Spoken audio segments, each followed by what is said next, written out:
It's Throwback Thursday here on Main Street Sports Today, presented by the Tennessee Orthopedic Alliance of Columbia. I'm Maurice Patton. That's David Wilson. I'm throwing it back to when the Braves used to win games on a regular basis. Stick around. Uh, we are brought to you by the Tennessee Orthopedic Alliance of Columbia. We will be here for the next couple of hours talking and national sports topics and excited to do so. David, how's your Thursday? Doing well. Sun's out here in Nashville. Good day. Yesterday rather, when we started the show, it was absolutely pouring down raining. So we're off to a better start here in Nashville today. And it's Thursday. We're getting inching closer towards the weekend. 1 week away from high school football here in Wilson County. So looking forward to that as well. So a lot of things ahead on the docket for the both of us, really. Absolutely. Folks will be actually getting in their final dress rehearsals tomorrow night in a lot of instances, some jamborees, a few scrimmages, but a lot of jamboree action going on. Get out and get ready to see your favorite high school football team get after it here tomorrow night and for the next, 11 weeks, basically, at least that long as regular season play cranks up next Friday night, and preseason tabs will be coming out next week across the Main Street media footprint. So be sure and look out for those as well. David and I getting those off our plates this week. Really excited to do so. Again, big show today. In our second hour, we will be joined by Edgar Thompson, our Florida insider from the Orlando Sentinel, talking little Gator ball. Billy Napier and the bunch down there. See what they've got in store for us as we continue our previews of the Southeastern Conference. In our next segment, we'll be joined by a guy that David and Calvin, I feel like, talked about a pretty good bunch yesterday. Casey Fox, new Tennessee Tech athletics director, coming in and announcing his presence with authority as the Golden Eagles are headed to the Southern Conference after a 75-year stay in the Ohio Valley Conference. They will be relocating for the 26-27 season, and looking forward to talking to Casey in our next segment about how all of that came down. So big segment coming up here at around 2:20-ish. Be sure and stick around for that. We'll also be talking some NBA, some Braves, um, some other baseball notes and news. We will be talking a little WNBA as well, some NFL, a little college football, besides our Florida preview.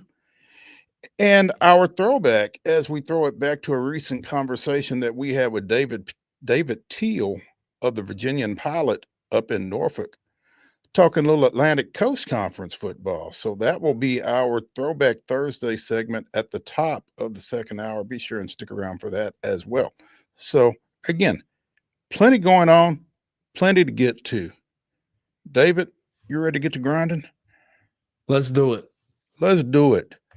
Let's give the people yesterday's results and today's schedule on the rundown. This is the rundown.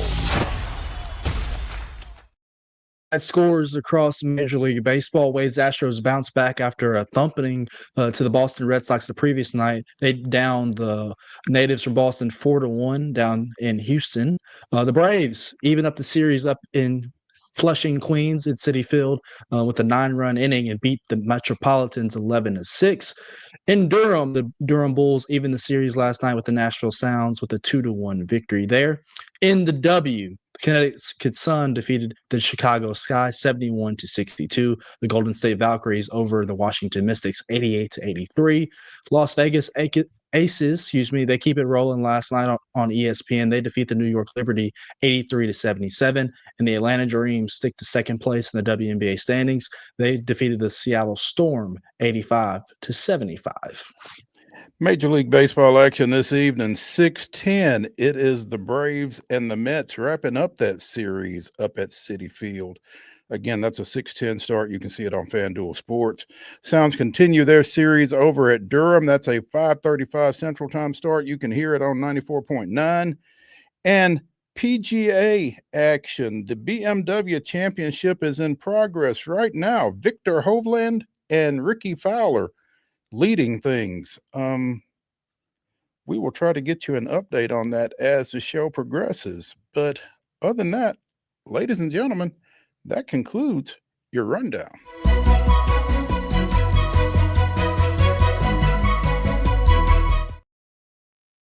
Top story brought to you as always by the fine folks at Piggly Wiggly in Neely's Mill in Columbia. Be sure and check out their delicious daily deli lunch options available from 11 a.m. until 6 p.m. Also, their hand-cut meats and everything is cost plus 10% at the cash register. Piggly Wiggly, Neely's Mill, Columbia, bringing you our top story. We've talked a little bit about a potential sale of the Connecticut Sun in the WNBA, and the number that's been knocked around was $325 million for them.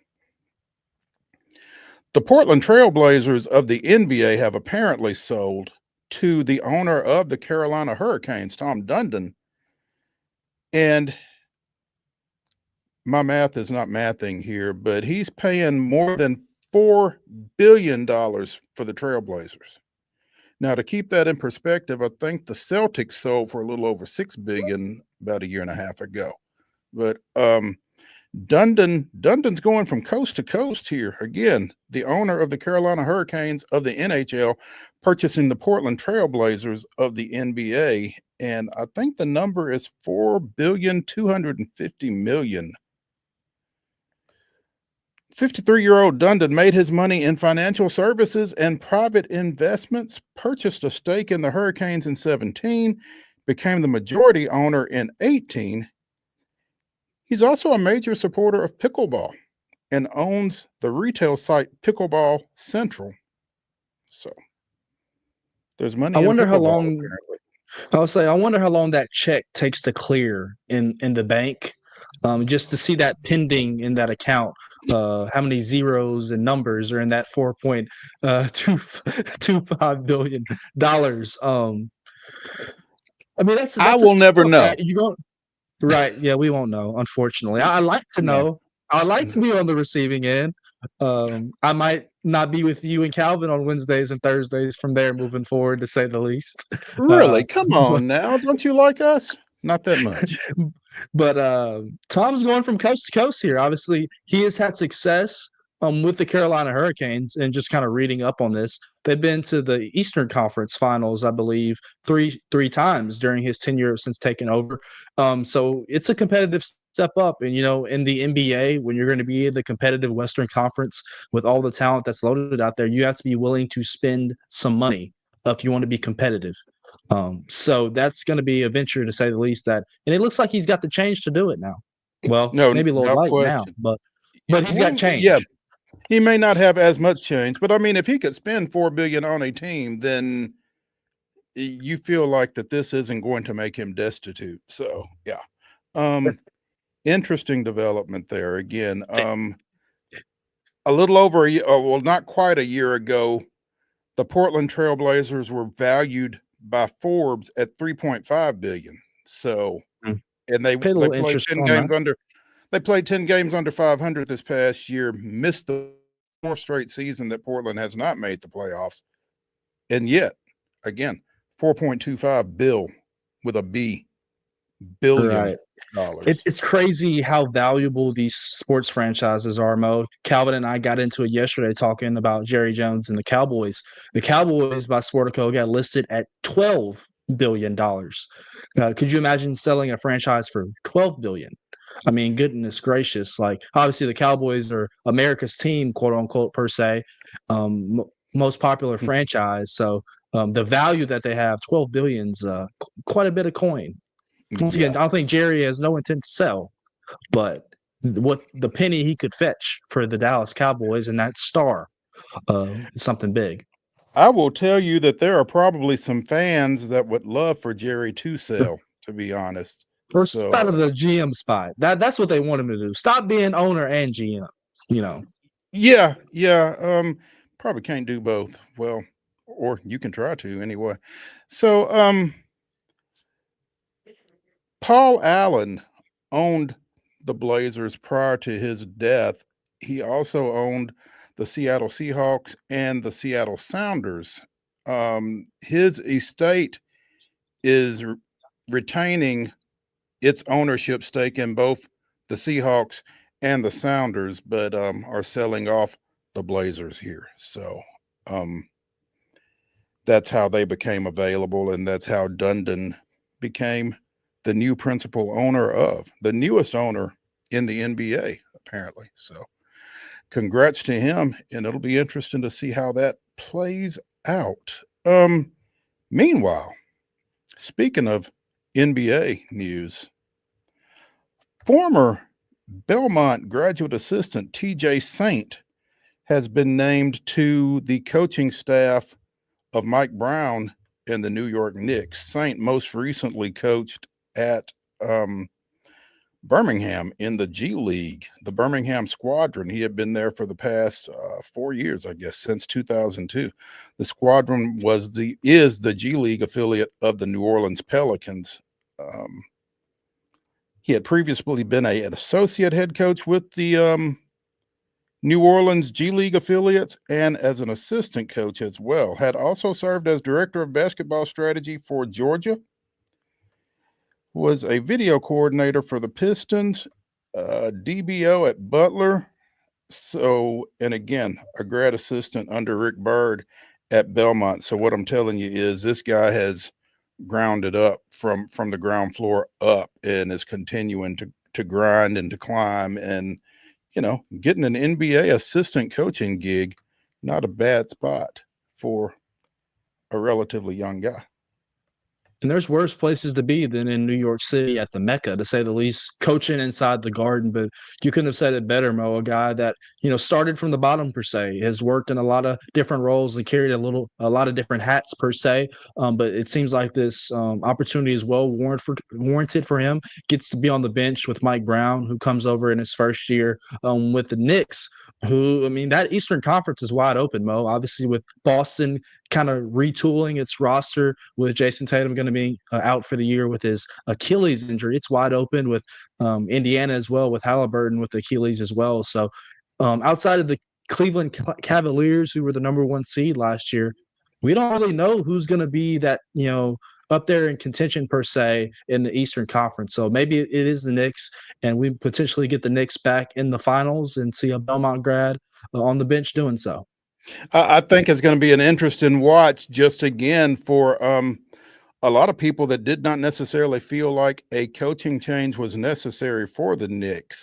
Felt like maybe they had even overachieved a little bit to do what they did this past season. So maybe Knicks ownership was a little too quick to pull the trigger there. Maybe they're going to make a coaching change. You have to know that your guy, that premier target that you're going to go after, is going to say yes. And it seems like the Knicks, we're not getting their top targets and slowly had to move them down the list. And not to say that Mike Brown is not a great coach. He's won coach of the year before out in Sacramento. He's been in numerous different stops, coached with Steve Kerr as an assistant on his bench in Golden State. Not to say that he is not warranted of a job, but it didn't seem like the Knicks got the guy that they were ultimately looking for, per se. Well, I don't know that we ever knew who they were looking for. I don't know. I mean, Mike Brown was not their first pick. We do know that. But, from the beginning of that transition, I'm not sure that we ever really knew who their target was. They offered a lot of guys before they got to Mike Brown, like to your point. But you're going to make a coaching change, you need to have a pretty good idea of what direction it is that you're going to go in when you pull the trigger on that previous guy. And it never felt like they had a concrete successor for Thibodeau in mind. So that's strike one in that process, it feels like. I feel like, for as badly as they handled the situation, they came out really good. Right. And, we can dive so much further into the weeds in this.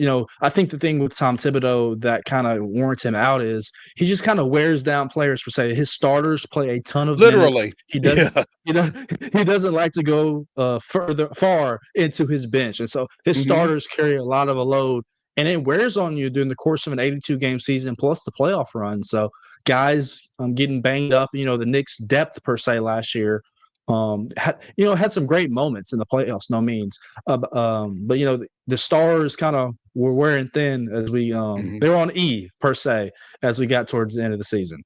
Yeah, and that's a tough place to be, and it's crazy to me that Wade and I talked about this back during the postseason. It is a hallmark of Thibodeau's. This is how he coaches, and to continually flame out like that, it would feel like at some point you would say, "Hey, I got to do something different," and that never seemed to be the case. That just continued to be his MO, was to grind his starters like that, and at some point you wear down. So I don't know. It'll be interesting, I think, to see, one, how these guys respond to Brown, but two, if when Thibodeau gets another job, and he will, whether he tweaks his approach as far as that goes, because it's just one of the descriptives that's used in the narrative around him. He plays his starters a lot. He doesn't like to go to his bench, that kind of thing. Do you fix that, or do you just continue flaming out and getting bounced, doing the same thing you've been doing? So, yeah. Of course, his starters are pretty good, I guess. I would play Jalen Brunson and Karl Anthony Towns a bunch too. Josh Hart, like there was a good core there. Obviously, there was talent, but you got to be able to distribute those minutes down the bench as well during the regular season. In the playoffs, you're always going to play your starters more minutes than they normally would. But during the regular season, you got to be able to dish that load off to some guys that you trust, 8, 9, 10 on the bench as well. Yeah, you've got to, or else you're gonna, like you said, grind them down to the nub there once you get into postseason play, and you're running on fumes, and other players and other teams that have kind of distributed those minutes and gotten guys off their feet over the 82 game schedule. Maybe they got a little bit more gas once they get into the playoffs typically. So anyway, I will say this though, you knew when you watched the Knicks that you were going to see their starters play. We say that with other teams. The NBA made those rules where they had incentives, like in order to win MVP, you had to play a certain amount of games. To be first team All NBA, you had to play a certain amount of games. The Knicks didn't have to worry about the problem because those starters were playing every game, almost every minute. They were just going. So you knew you were get your money's worth when you walked into the Mecca. If you were going to see the Knicks play, you weren't worried about it being a load management night for somebody. Absolutely, because that Tom Thibodeau had we don't do that around here. Let's take a break. That word. Nope, not familiar with it. Let's take a break here on Main Street Sports Today, presented by the Tennessee Orthopedic Alliance of Columbia. When we come back to Throwback Thursday, we will be joined by Tennessee Tech Athletics Director Casey Fox. Stick around.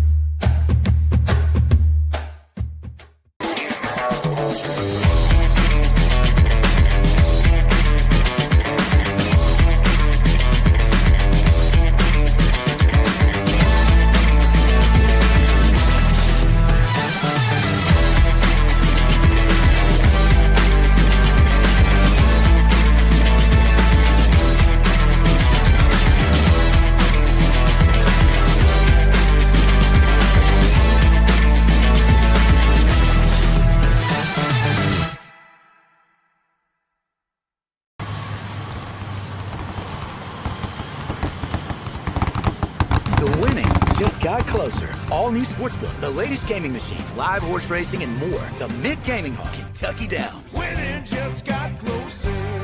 Deep in a forest at Nashville Zoo, new creatures here for you to view. Phantoms graced in black and white swing high in trees of dappled light. In rocky crags, tall and steep, small antelopes with nimble feet. A wise old man with beard of white, a sentry perched on stony height. Amidst it all, a hunter lies, with coat of gold and steely eyes. A new adventure just for you. Leopard Forest at Nashville Zoo. Open now. Busy bee, yeah, busy bee. If you need... Hold on, y'all, hold on. I need to make a call. Hey, this is Brianna with Busy Bee. I'm giving you a call to let you know your technician is on his way. 833 bee, oh, busy bee. Guys, not yet. Not yet. Busy bee, oh, Now busy I'm ready, bee. guys. Call 775-7833. Custom Stone Handlers supplies over 600 distributors and suppliers with quality stone products. Along with Riverstone, we produce and distribute over 100 building, landscape, and other bulk products. Our goal is to provide quality products, service, and partnerships to ensure our customers' success. We firmly believe the measure of any person or company is how you treat other people and customers. Give them a call at 931-490-4990 or visit CustomStoneHandlers.com.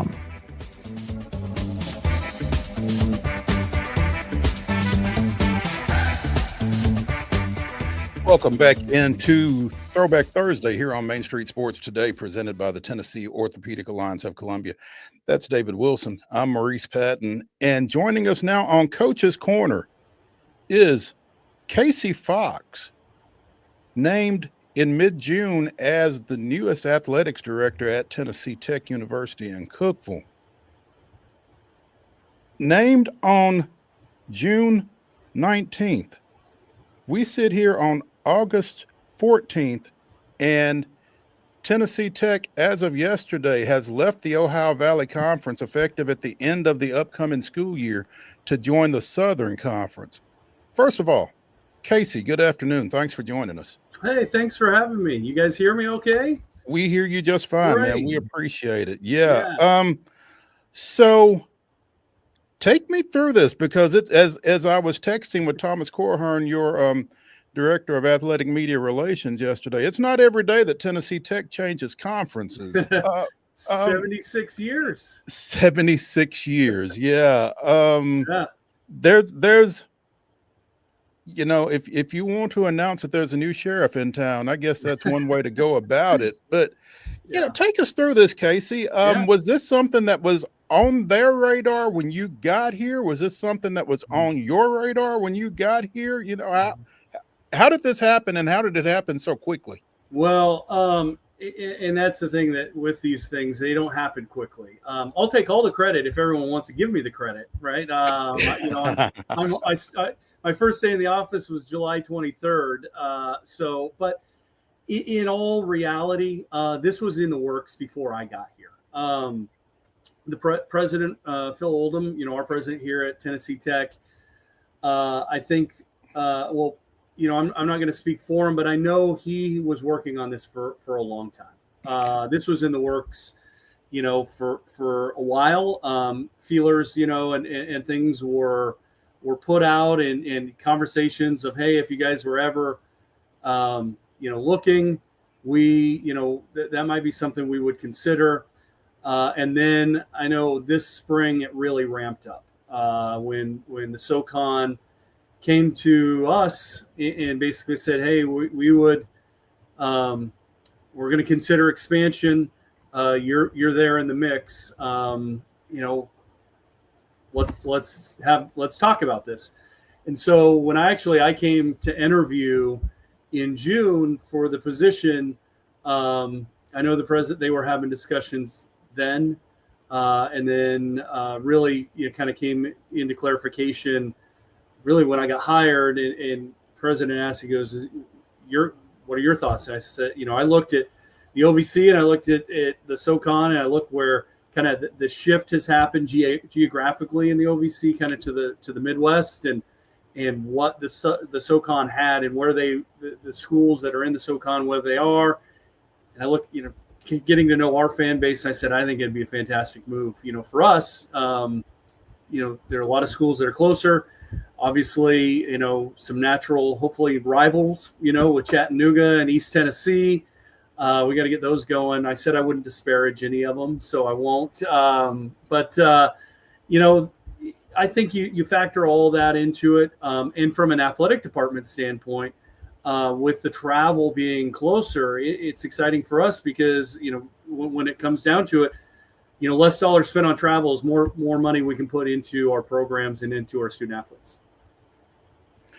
And with that closeness there, you know, it allows your fans to travel as well, which is no small factor, I guess.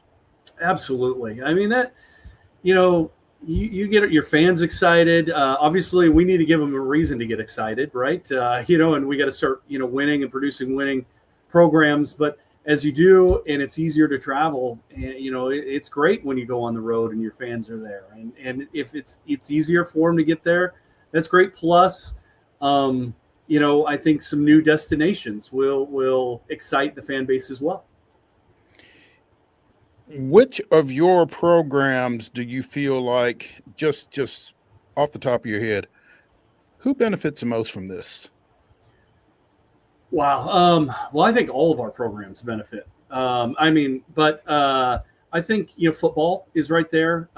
Just the kind of the strength of the SoCon in terms of their football.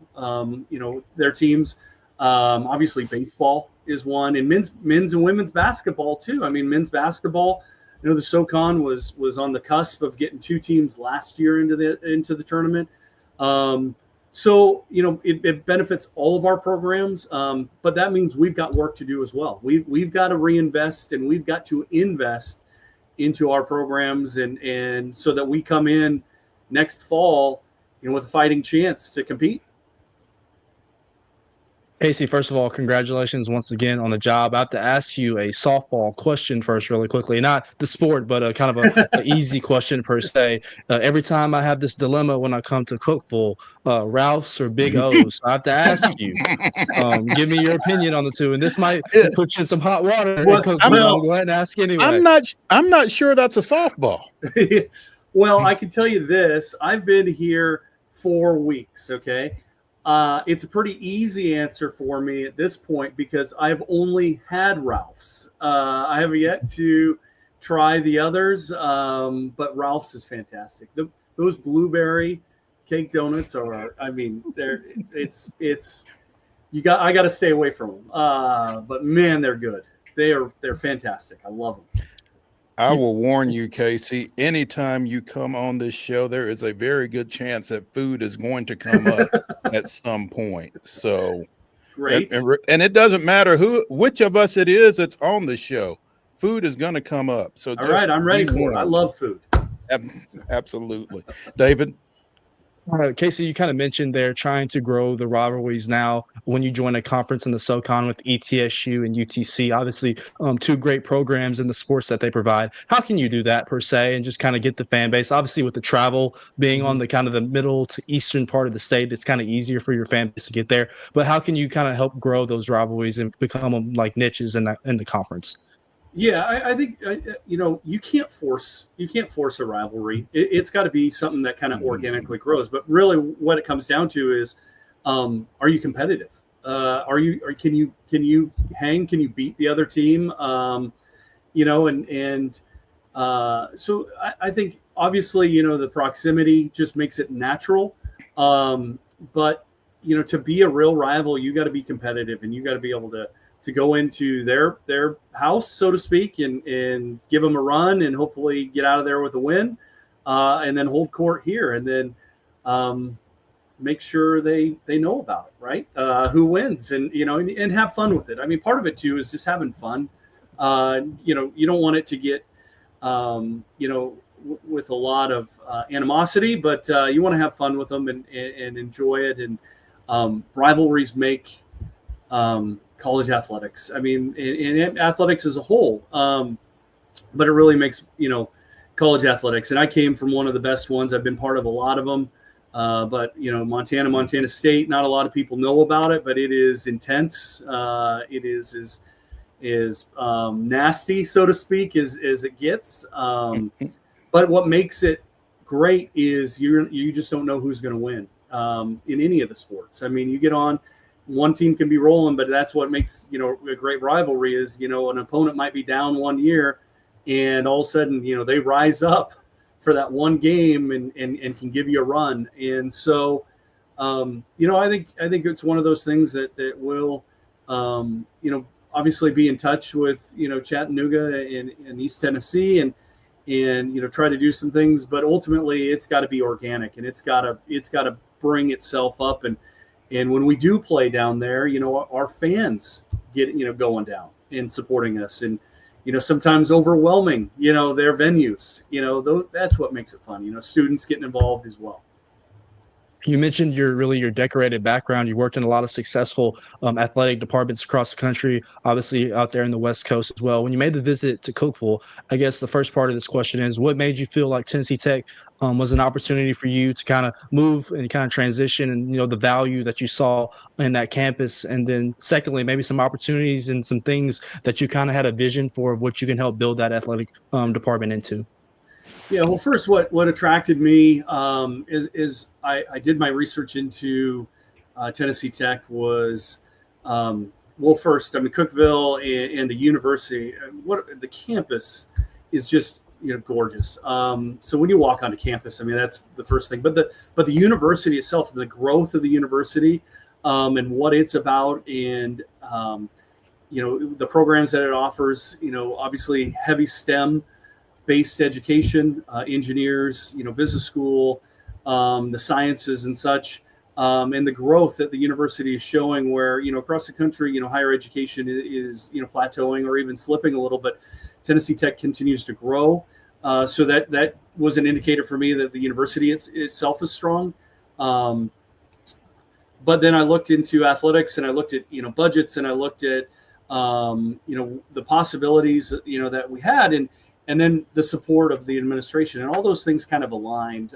I think the biggest thing for me was the support that Dr. Oldham is giving to athletics, and he's a competitive person that wants to win, and he wants to see athletics, I guess, catch up to the rest of the university, but also help the university, shine a light on the university. And we can do that, through football, men's, women's basketball, that we can make those tournaments and shine a big spotlight on what Tennessee Tech is, and help, those that might not know about it, to open the doors and say, hey, this is who we are, and it's a great institution. You should consider, what we're about.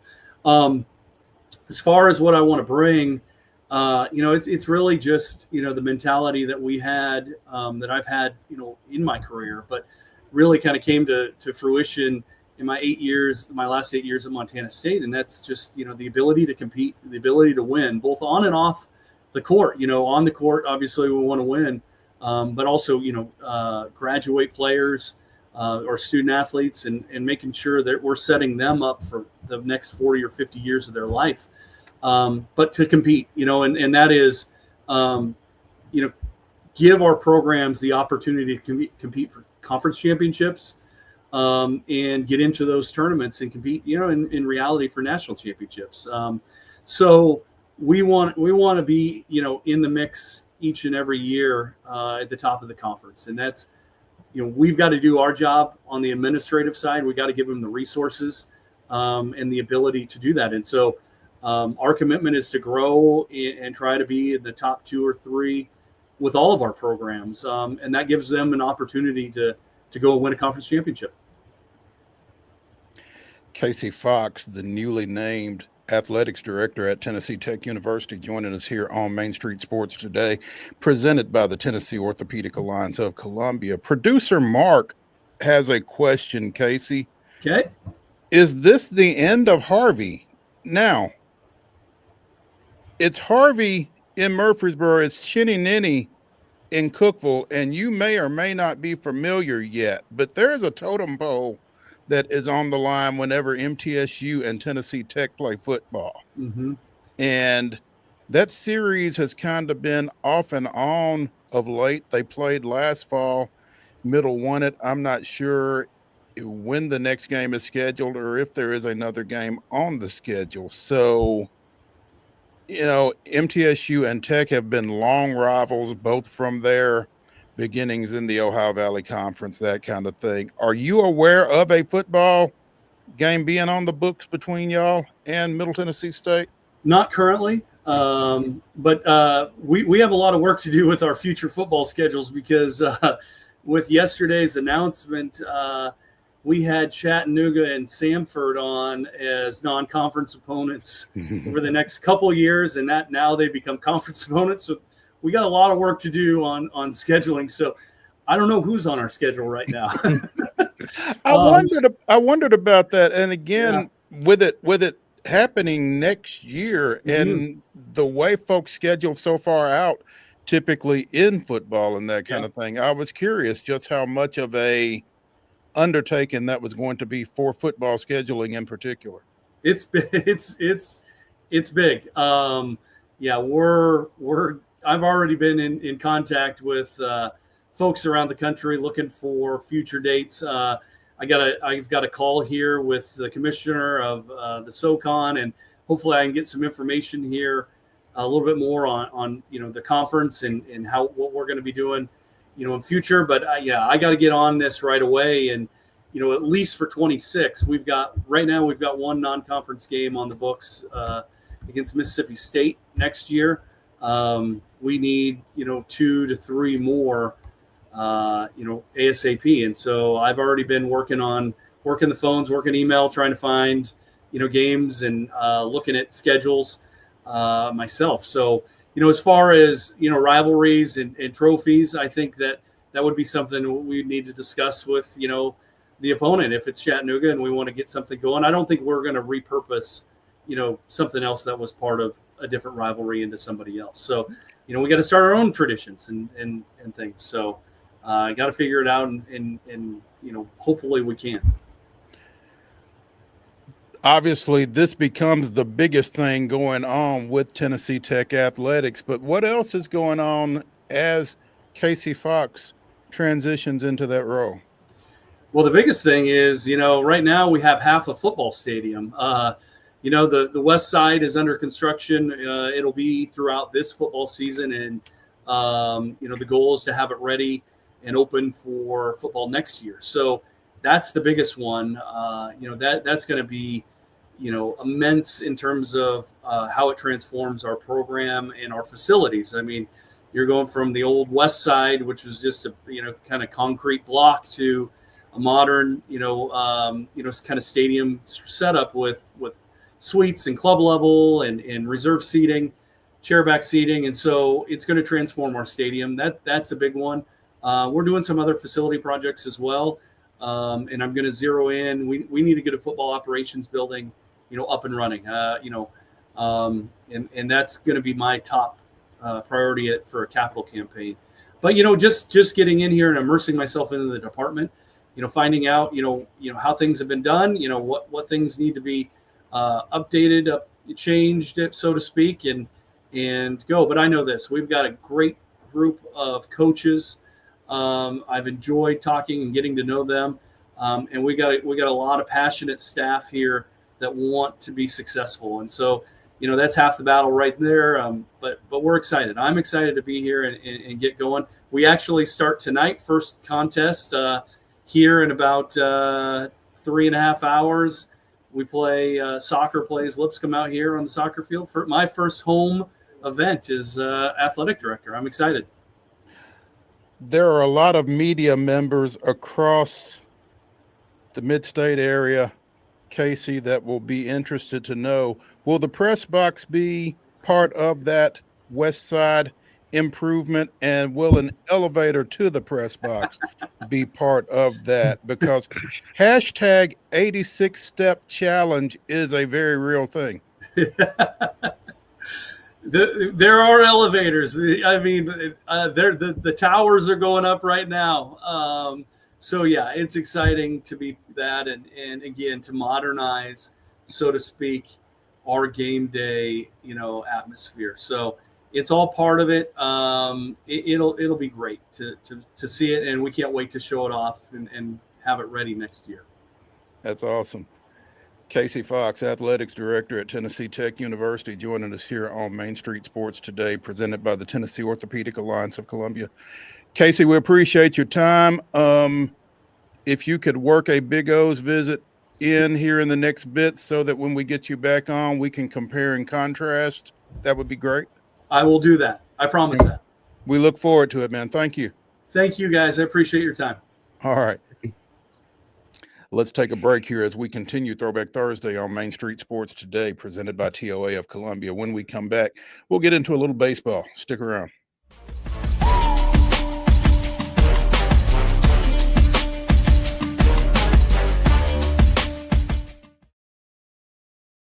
They walk among us, but at 240 miles per hour, they become something more. They're thrill seekers, risk takers, and maybe just a little bit unhinged.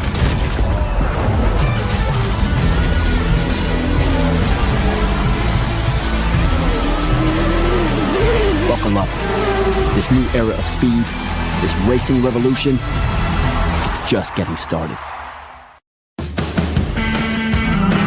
Hi, I'm Stephanie Miller. Main Street Media is partnering with Borchetta Bourbon Music City Grand Prix at the Nashville Superspeedway to send a family of 4 to the race August 31st. To register, please visit any Main Street Media website and look for the Register Here banner. You'll also receive some fantastic Borchetta Bourbon Music City merchandise. We look forward to seeing you at the race.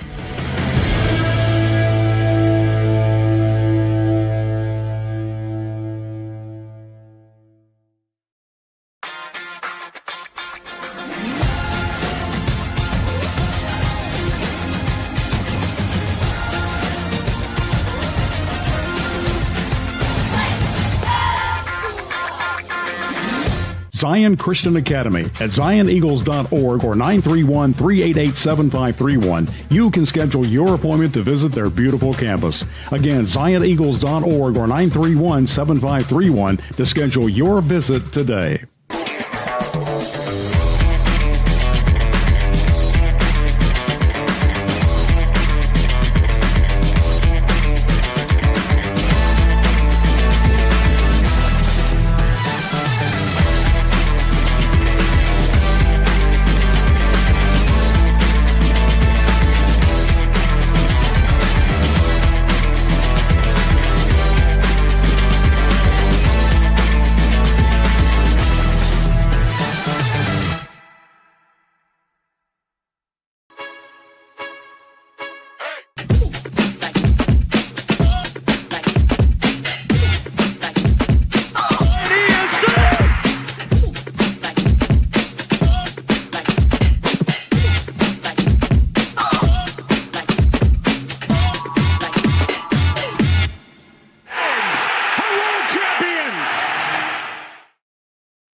August 14th, 2006, Matt Diaz hit a home run and 3 singles in his first 4 at-bats against Washington, driving in 4 runs as the Braves won 10-4. Coming off 6 hits in his final 6 at-bats against Milwaukee, Diaz's 10 straight set a franchise record and tied a National League record. Teammate Marcus Giles had set the Braves mark with hits in 9 consecutive at-bats during the 2003 season. That was this day in Braves history. Like you would like mine yesterday. Did you pay attention to mine yesterday for this day in Braves history? You know, I did not, but hang on, you because I've got the run of show. Oh, there we go. I typed out a long one. We're different there. A little Acuna action there. Right, Okay. back-to-back homers and I guess leading off a doubleheader, just 4th player in MLB history to do so at the time. Anytime you can get a stat of the day with Ronald and Ricky Henderson in it, that's a good one. That's not bad company. That's not bad company at all. So I was keeping up with my viewing habits have changed here over the past bit for obvious reasons. Right.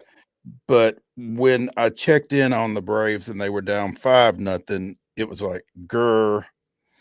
And then when I checked in on the Braves and it was 6-0, it was right about the time that the Liberty and the Aces were getting ready to tip off. And so, I think I'm going to check out Asia and see if the Aces can stay on this roll. We'll be talking more about that later in the show.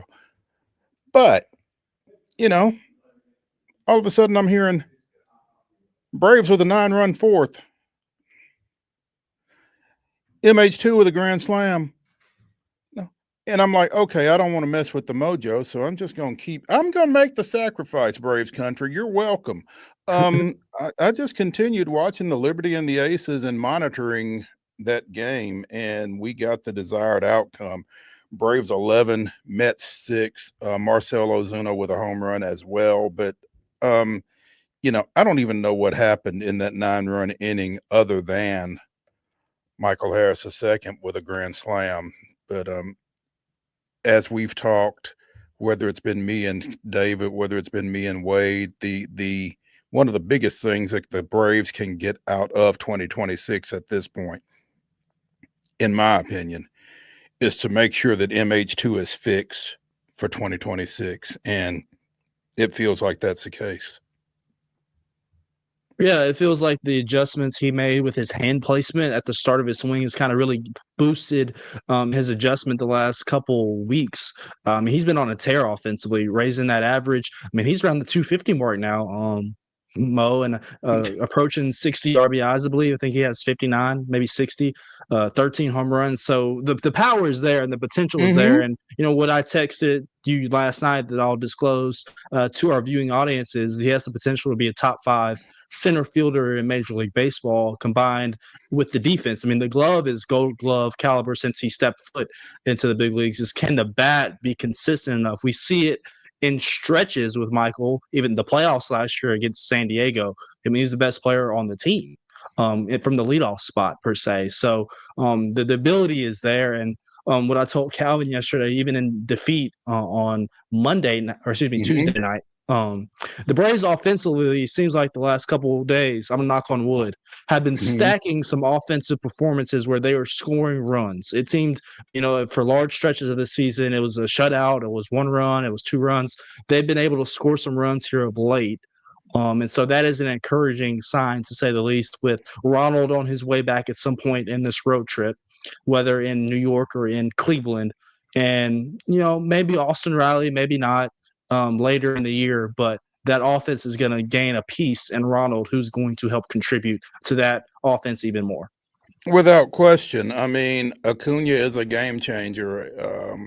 And I don't think there's anybody in the game that would tell you any different. And that's just been the problem with this team. Injuries everywhere. I mean, you started without Acuna and Strider. Strider's still trying to get some things figured out. Obviously, there's some question as to whether he's tipping all of a sudden on top of everything else. So, I mean, he's not been him. We've talked about it ad nauseum. The entire opening day starting rotation is on the IL, the injured list. And the injuries, and one person's reason is another person's excuse. I get all that, but you don't lose 5 starting pitchers off a team and replace them with 5 starting pitchers of the same caliber. It doesn't happen. So it does not. It does not. So you get 52 and 68, which is where the Braves are after that win last night. Speaking of guys that shouldn't be starting, Bryce Elder 4-9 with a 6.12 earned run average gets the ball for the Braves tonight against Kodai Senga, 7-3 with a 2.30 in that 6-10 start up in Flushing, Queens. But Mets gonna Met.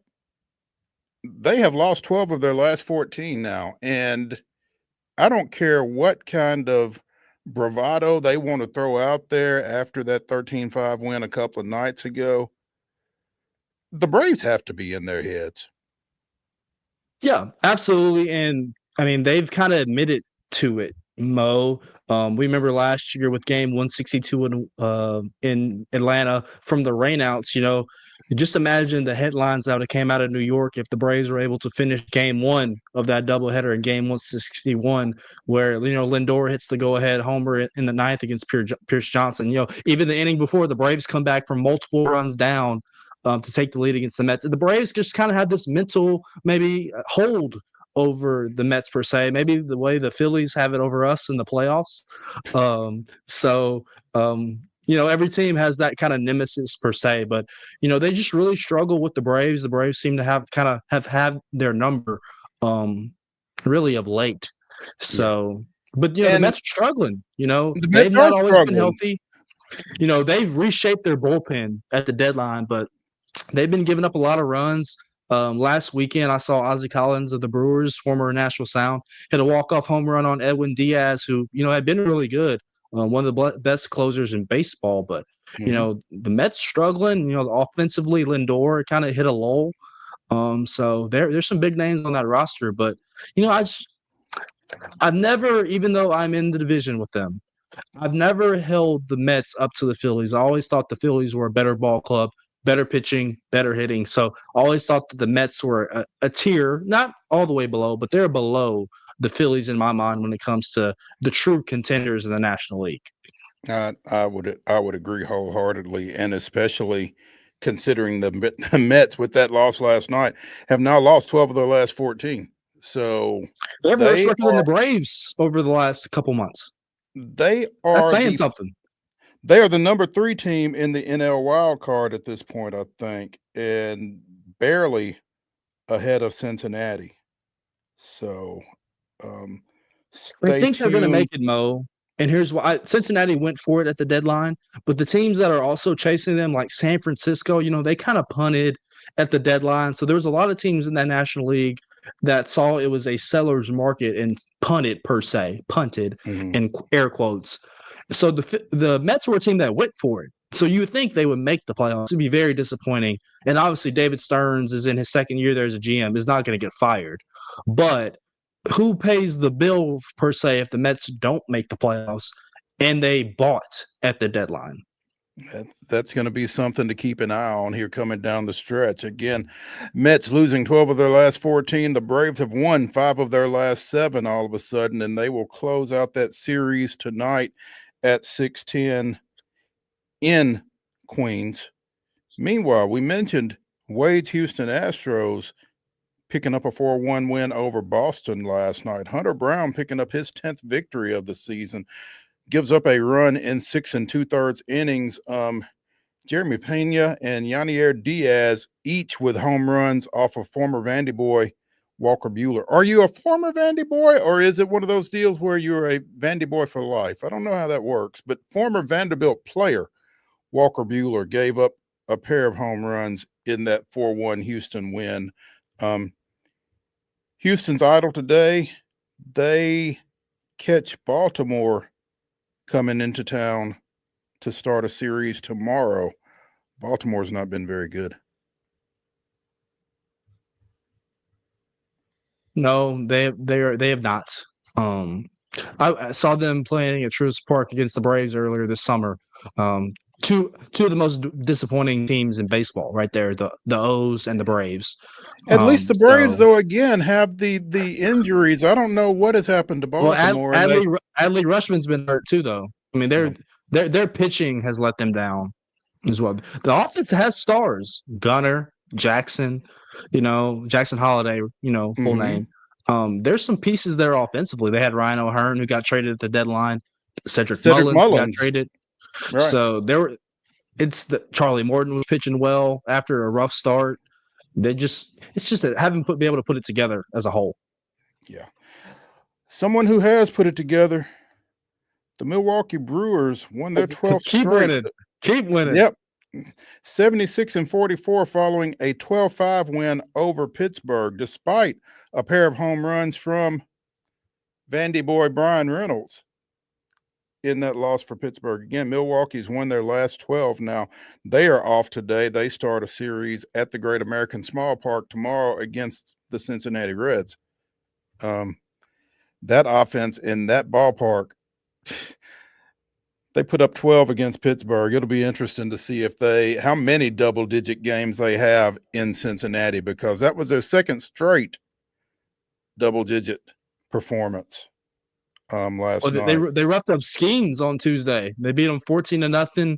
Former Nashville Sound, as former communication director Chad Seeley would say, Super Sal Frelick hit a leadoff home run against Skeens. So they've just been raking from top to bottom. And they're scaring me because I do not want a Milwaukee Brewer, whether it's the Miz and Jacob Mizraowski or Ozzie Collins, to steal Rookie of the Year from one Drake Baldwin. So I enjoyed the Brewers' success there. I would love to see them potentially in a World Series if the Braves were not in the playoffs. Right. But I do not need to see a Brewer as a Rookie of the Year. I need Drake to rake. D-Rake Baldwin, I feel like he is really solidifying himself at the top of that Rookie of the Year candidacy. And I think if people don't agree with that, they're just haters. So Drake Baldwin, Rookie of the Year. I think you're good. I think you're going to be okay with that. But yeah, Milwaukee, man, as Wade would say, they are a wagon, man. Again, 76-44, best record in baseball, and they've just been killing it, particularly since the All-Star break, but obviously 76 wins. They've been doing it all year. Meanwhile, the Dodgers continue to spiral. They were swept in the Subway Series by the Los Angeles Angels. Even though Wash isn't there, they're still having a little success, particularly against their crosstown rival. So Angels with a 6-5 victory yesterday, despite Shohei striking out 7 in 4 1/3, I think, his longest start of the season to this point. But the Dodgers have lost 4 straight, and they trail the Padres in the NL West. Those two will meet this weekend. It's another team, obviously they won the World Series last year, so Dave Roberts will get obviously some grace for that per se if they do not win it this year. But with all the, the money they've spent, the trades they've made, for them to be a wild card, I know that will not sit well with one Tommy Bryan and the rest of Dodgerland. Jim Wyatt as well. Yeah, it's amazing the number of Dodgers fans that we've got around here. So yeah, my dad included. Bandwagons. Say that to them. Finally, man, the Sounds have been struggling. They have lost 8 of their last 9 following yesterday's 2-1 loss over at Durham. The only run coming on a Daz Cameron home run. That never happens. Daz Cameron home run. But I mean, they've just really run into some hard luck. Gotten some great pitching performances against them and just not been able to score. You can't hit. Yeah. Well, I'm wanting to credit that more, though, again, to the pitching on the other side than them, because they've been good. Mm-hmm. Obviously, they've had some roster adjustments and that kind of thing, and it's amazing that Milwaukee has continued to be as good as they have been with the roster turnover that they've had. So many guys coming up from Nashville and that kind of thing. But Milwaukee's rolling, and the Sounds are not. Yeah, I believe last week, forgive me if I'm incorrect, was the first time they have gotten swept in a 6-game series since MILB, has moved to that format. Right. It just doesn't happen, really. It just doesn't happen, but it did last week at First Horizon Park with the Jumbo Shrimp, who won the first half of the International League. So they were a good ball club. But that just doesn't happen to at least the Sounds. Well, it did last week. It did last week, absolutely. 5:35 in Durham tonight. Robert Gasser, one of the top prospects in this organization a couple of years ago. I think he's had some arm issues, but he will get the start for the Sounds against the Bulls. Also, Nashville's home schedule for 2026 has been announced, and one of the highlights is early. You might have to bundle up for it, but the Worcester Red Sox, sometimes referred to as the Woo Sox, will be coming to First Horizon Park April 14th through 19th. It'll be the second home series of the season for the Sounds. Excuse me. Besides that, it's pretty much business as usual. Not a whole lot of folks that you've not seen. I don't think Louisville came this year. They will be here late next year, right around Labor Day. Yeah. But can't remember. I think the one thing I always look forward to is, do the Sounds have a July 4th home game? And they do, and that's on the weekend. So that July 4th game against the Jumbo Shrimp, even July 3rd, really, will be 2 premier dates on that calendar for sure. Yeah, you'll get Friday and Saturday fireworks there. So Wade will be excited.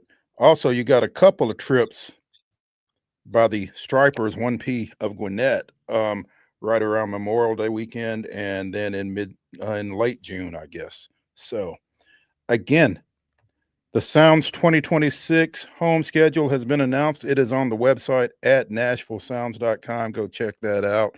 Make plans to attend. Hour number 1 of Throwback Thursday here on Main Street Sports Today, presented by the Tennessee Orthopedic Alliance of Columbia, is in the books. When we come back for hour number 2, we will throw it back to our recent conversation with David TEEL of the Virginian Pilot in Norfolk, Virginia, talking a little Atlantic Coast Conference. Oh, yeah, and a little Michael Vick. Stick around.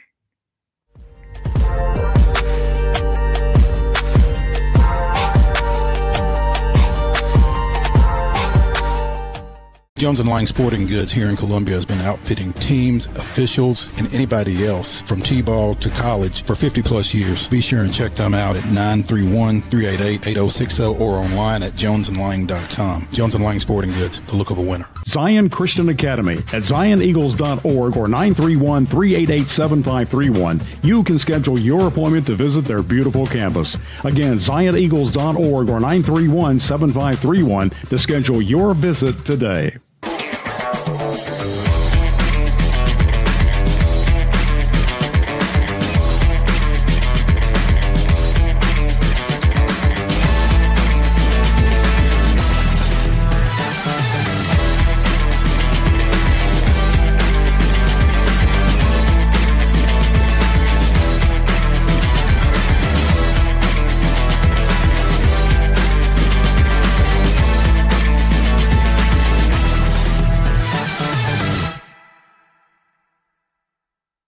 Custom Stone Handlers supplies over 600 distributors and suppliers with quality stone products. Along with Riverstone, we produce and distribute over 100 building, landscape, and other bulk products. Our goal is to provide quality products, service, and partnerships to ensure our customers' success. We firmly believe the measure of any person or company is how you treat other people and customers. Give them a call at 931-490-4990 or visit CustomStoneHandlers.com.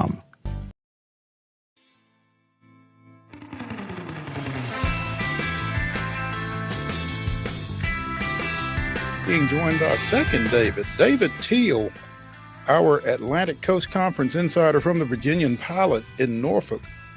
David, good afternoon. Good afternoon, gentlemen. How are you? We're doing well. How about yourself? I'm good.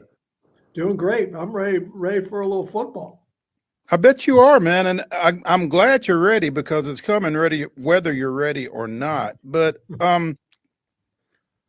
what are your thoughts as you head into the ACC season? I know you spend a lot of time on Virginia Tech, among others, but what do you feel like that conference is looking like as we head into it? Is it Clemson again and then everybody else? Well, at ACC kickoff, more than 90% of the attending media voted the Tigers as the preseason favorite. So I'd say that's a landslide. And the big and Kate Klubnik was the preseason player of the year, and there were 11 Tigers on the preseason all-conference team. I think of 26 players selected, 11 from Clemson. So very much an overwhelming favorite, the Tigers are. But like most or much of the league, we are going to find out a lot about Clemson week one. With the opener at home against LSU, that is one of 7 non-conference games against Power 4 peers for the ACC week one. And all 7 of those opponents, guys, won at least 9 games last season. We took note of that matchup when it was announced earlier this summer, David, from the standpoint that both Clemson and LSU have gotten off to less than rousing starts in their season openers here in the last couple of years. So it felt like the one good thing about Clemson and LSU playing each other right out of the box is one fan base won't be too terribly disappointed anyway. Very, very true. And I think adding a little fuel to the fire, Brian Kelly called Clemson Death Valley Junior, which I'm sure went over really well in Pickens County, and I imagine will be pasted on a few lockers in Clemson's team room. Brian Kelly never met a sour note that he couldn't hit, has he? It's just how he rolls. Yeah, clearly. That's wild. I missed that. Not only will it be pasted on every locker, but it might go out with season tickets, right? It's going to be a night game. I'll be there. Can't wait. Should be interesting. If not Clemson, who? Great question. I voted Miami second. I've been caught by the Hurricanes hype previously, but I just think Corey Heatherman bringing the defensive coordinator in from Minnesota should really upgrade that unit. That's where they faltered late in the season, especially in the regular season finale at Syracuse that kept Miami out of the ACC championship game and opened the door for Clemson to go to Charlotte and defeat SMU and earn a spot in the CFP. But you've got Heatherman coming in. He's got some really good defensive linemen to work with, headlined by Reuben Bain, who in 2023 was the ACC Defensive Rookie of the Year and was nicked up last season. And then you've got the Georgia transfer, Carson Beck, at quarterback. Is that elbow healthy?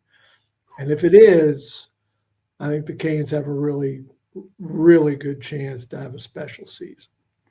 You know, as you mentioned, SMU, David, the Mustangs playing in the conference championship game last year, but have you gotten used to Atlantic Coast Conference members, SMU and Stanford yet? And let's not forget Cal Berkeley. So it truly is the all-coast conference. All-coast conference. And, they're in the 5 most populated states in the country, including Texas and California, with the additions of those 3 schools. Stanford and Cal kind of came in last season football-wise with a whimper, but not SMU.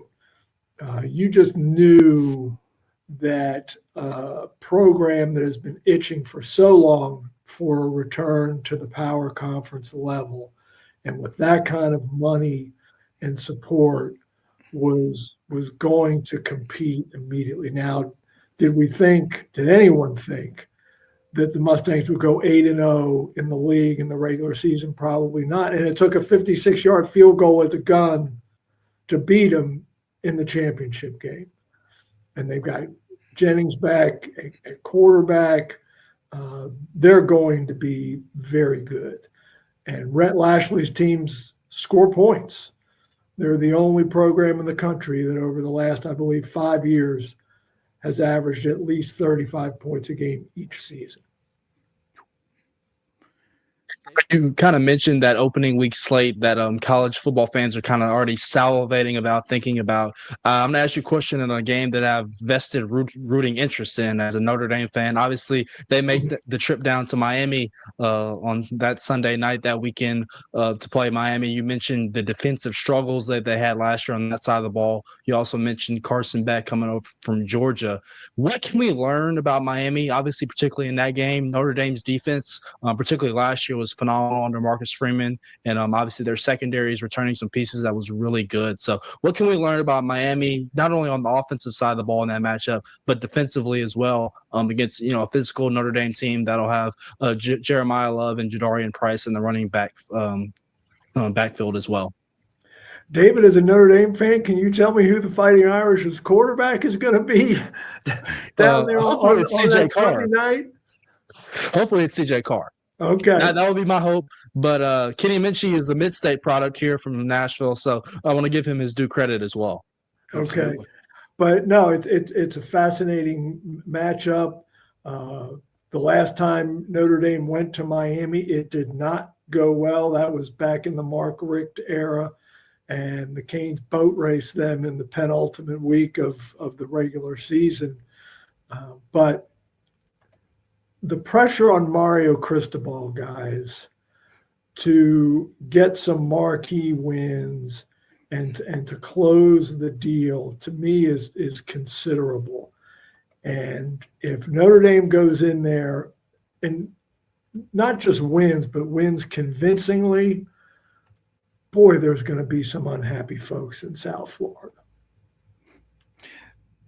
It's interesting that you say that, David, because you could have some upset folks in South Florida. You could have some upset folks in the Panhandle as well. How secure is Mike Norvell right now? I think he's pretty darn secure with that buyout. But, yeah, it's probably not going to go well in the season opener for the Seminoles. You talk about Brian Kelly earlier stepping in it. Tommy Castellanos did in a big way, chirping about the Crimson Tide. And I think that defense is going to be ready for that young man. Now, maybe he can back it up. I don't know. They're stepping in it and then they're stomping in it, though, David, right? Yeah, doubling down, right? Yeah, man. You got their attention. Be careful what you wish for. David TEEL of the Virginian Pilot joining us here on Main Street Sports today, presented by the Tennessee Orthopedic Alliance of Columbia as we talk Atlantic Coast Conference football. And, you know, to your point, you mentioned Clemson is the overwhelming favorite to win that conference. Received 167 number one votes out of looks like about 180 or so. But Miami, SMU, Georgia Tech, your next three in the predicted order of finish in the 17-team conference. That does not include Notre Dame, by the way. Give me your thoughts on Georgia Tech. I mean, they kind of announced their presence with authority last year when they went over to Dublin and got that win. And you know, Brent Key really looked like he solidified things down there this past year. I agree with you completely, Maurice. Georgia Tech returns an awful lot of pieces, led by Haynes King at quarterback and Jamal Haynes at running back. They added a really nice piece in the portal at wide out, young man from Florida International. And they too have a new defensive coordinator that they brought in from Texas in Blake Gideon. And that's where the Yellow Jackets need to shore things up. How many times did they have Georgia beat last November and just couldn't close the deal? And let the Bulldogs escape in, what was it, the 8th overtime? I believe so. Yeah. That's a game that Georgia Tech still laments. But that is absolutely a sleeper team, and one that certainly could land in Charlotte playing in the ACC championship game. And David, we would be remiss to not ask a question about a local program, and obviously a program that is very close to you as well. Vanderbilt making the trip here early in the season up to Blacksburg Lane Stadium. They're going to enter Sandman as they take on the Hokies, a team that they beat down to the wire last year in Nashville. Kind of give me a preview of Virginia Tech and what they kind of have to offer this year, and maybe the challenges that they can present for a Vanderbilt team that's trying to reach bowl eligibility once again under Clark Lee. A ton of new faces, David, including, 29 transfers, I believe, many of whom figure to have a lot of or earn a lot of playing time. The key for the Hokies is keeping Kyron Drones healthy at quarterback. And late in that Vanderbilt game in the season opener last year in Nashville, Drones had full body cramps. And when he had to come out there late and in the overtime, the Hokies really suffered. And that loss last season, Virginia Tech had all this hype last season after closing 2023 so impressively, returned so many pieces. And then that Vanderbilt loss just derailed them from the start, and they never really recovered. End up being 6-6 in the regular season, lose their bowl down in Charlotte to Minnesota, never really competitive with a lot of opt-outs and injuries. But a lot of pressure on Brent Pry in his 4th season to get things turned around. Brand new coordinators, both sides of the ball as well, and Sam Seifkus on the defensive side, Philip Montgomery on the offensive side. So it won't be an easy prep for Vanderbilt, but they will have the week 1 tape from the South Carolina game down in Atlanta. One last thing for me, David, really quickly. Obviously, Bill Belichick making his debut in I Chapel can't Hill. I believe think that we've was gone one. all this time, guys, and we haven't mentioned Belichick. I was about to say, I wanted to get it before Mo hopped in and grabbed it from me. Obviously, he's made a lot of noise just with the contract scenario, the buyout, all these things. What can we expect from the Tar Heels this fall with Billy B over there at the helm? Full disclosure, David, I have no earthly idea. They have 70 new players on the roster, including more than 40 transfers. How are you supposed to handicap that squad with a coach who is arguably the GOAT with 6 Super Bowl rings as a head coach and 2 more as an assistant, but has never coached a college football game? I mean, it's beyond fascinating. And the opener against Texas Christian in Chapel Hill on Labor Day night, another game I'm going to be attending, is the eyeballs on that massive television ratings. You mentioned, David, how do you handicap that team with that roster? And apparently the ACC media kind of threw their hands up too. North Carolina picked right in the middle of the 17-team ACC, 8th between Florida State and Pitt. So nobody really knows what to make of the Tar Heels in year 1 under Bill Belichick. I wanted to ask you, though, it felt like Louisville was really kind of gaining some market share in the ACC. Feels like they've stalled out. They're picked 5th in the preseason predictions in this conference. What's your feel for the Cardinals as you head into this year? I think the Cardinals are among the teams that could get to Charlotte. Jeff Brom works wonders with quarterbacks. He's got one now in from Southern California in Miller Moss. He's got the most dynamic running back tandem in the ACC for sure, and perhaps in the country, with Isaac Brown leading the way there. And they're going to score a ton of points. And again, that's another team where the questions are on the defensive side. We've got a local team, David didn't mention it, in addition to Vanderbilt and Virginia Tech playing. You've got Tennessee and Syracuse playing in the, I guess it's the Chick-fil-A Classic, I guess. What do you know about Syracuse? I know 2 things about Syracuse, guys. Number 1, no more Kyle McCord off to the NFL. No more Oronde Gadsden off to the NFL. No more Trevor Pena. Lost him in the portal. Plus, perhaps the most brutal schedule in America.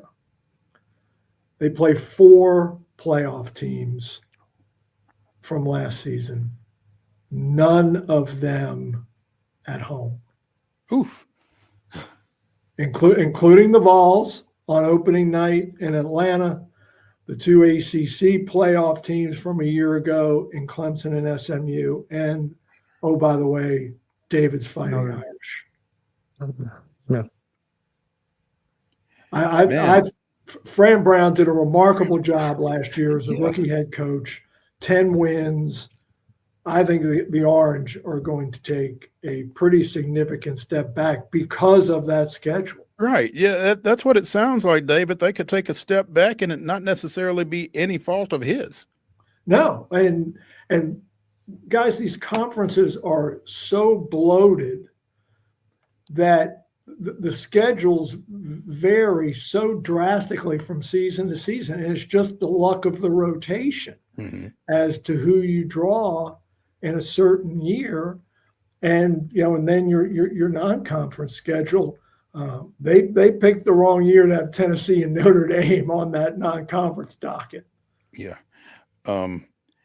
David TEEL of the Virginian Pilot joining us here on Main Street Sports today, talking a little college football. And David, we would be remiss if we did not ask you about the Norfolk State Spartans and first-year head coach Michael Vick.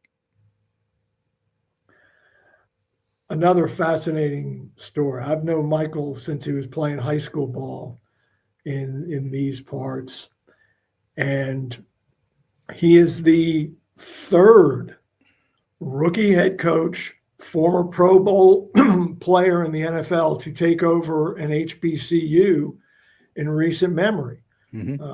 Deion Sanders at Jackson State, and right there in your town, Eddie George at Tennessee State. I spent a long time on the phone with Coach George earlier this summer, talking about Michael Vick and the challenges that he faces. And Eddie happened to see Michael at Ray Lewis's 50th birthday party down in Miami this spring, and they talked, and Eddie gave him some advice, and Eddie thinks that Michael is going to do well. It's going to be so intriguing to watch, much like, Eddie George was so well known there in Nashville from his playing days. He's obviously well known in Ohio, where he is now at Bowling Green. And Michael is a legend in these parts, and the community's very excited. The ticket sales are through the roof at Dick Price Stadium. They too have a standalone game on a Thursday night to open the year against fellow FCS Towson. So the Michael Vick era is upon us, and I assure you the Hampton Roads community is pretty jazzed about it. I imagine tickets are going pretty well for that game on October 30th in Philadelphia between the Spartans and Delaware State, coached by former Eagles receiver Deshaun Jackson as well. Michael Vick's go-to receiver when they were teammates in Philly. And what a great, whoever came up with that idea, that game, that's a conference game, that's a MEAC League game that was supposed to be in Dover on Dell State's campus.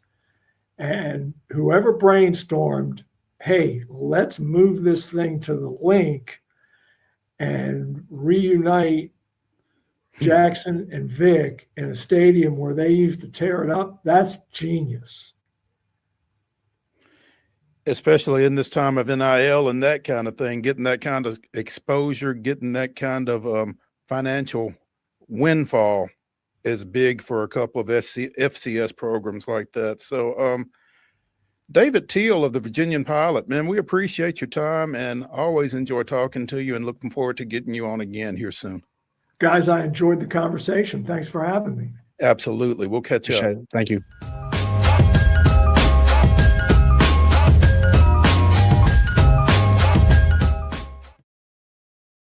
Deep in a forest at Nashville Zoo, new creatures here for you to view. Phantoms graced in black and white swing high in trees of dappled light. In rocky crags, tall and steep, small antelopes with nimble feet. A wise old man with beard of white, a sentry perched on stony height. Amidst it all, a hunter lies, with coat of gold and steely eyes. A new adventure just for you. Leopard Forest at Nashville Zoo. Open now. They walk among us, but at 240 miles per hour, they become something more. They're thrill seekers, risk takers, and maybe just a little bit unhinged.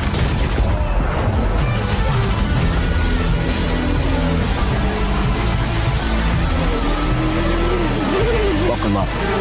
This new era of speed, this racing revolution, it's just getting started.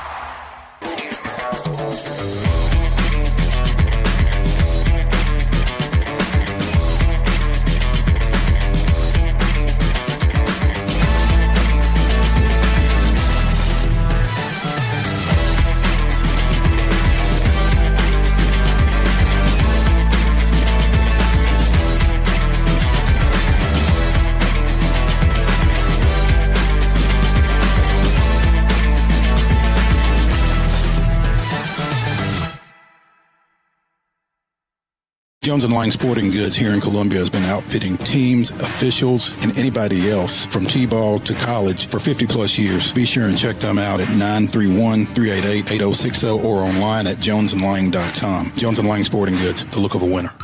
Piggly Wiggly, located in Neely's Mill Shopping Center, is Columbia's locally owned and operated Cost Plus 10 grocery store dedicated to serving the community with low prices and smiling faces. Piggly Wiggly offers fresh, hand-cut meats daily as well as daily hot plate lunches from their deli counter. You're certain to see smiling faces and a helping hand when you're here at Piggly Wiggly. Come by and check out our fresh produce, high-quality meats, and more. Down home, down the street, we'll see you at the Pig.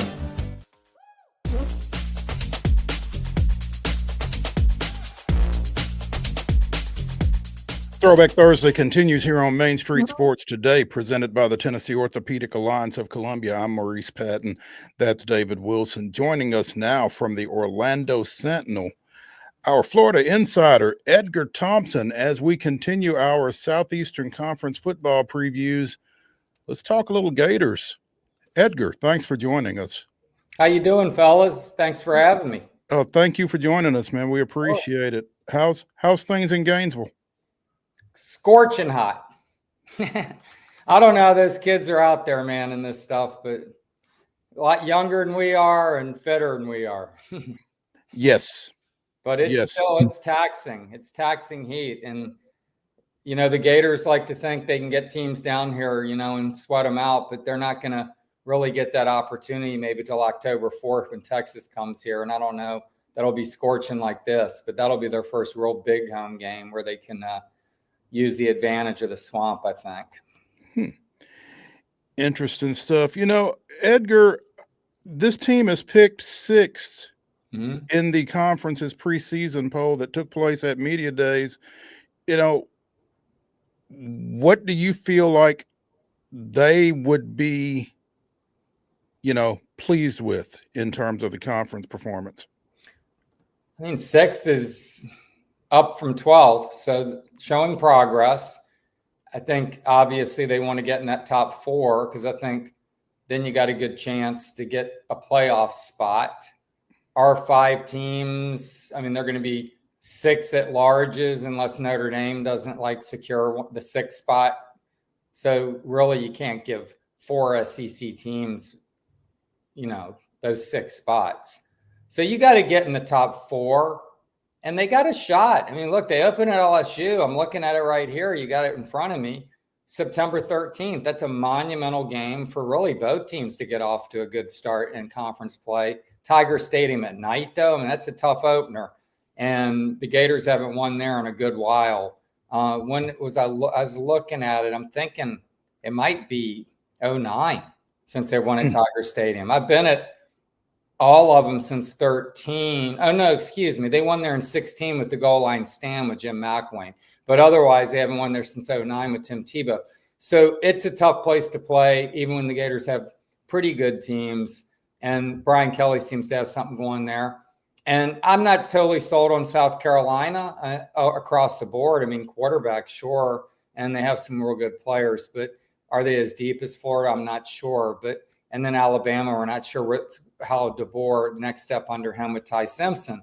But so there is some potential, but, you know, they have not shown up on Saturdays consistently enough on the field or on the sideline for me to know and to have great confidence, though I do think Billy Napier's put together a tremendous roster and does seem to be poised for that kind of breakout season they've been waiting for.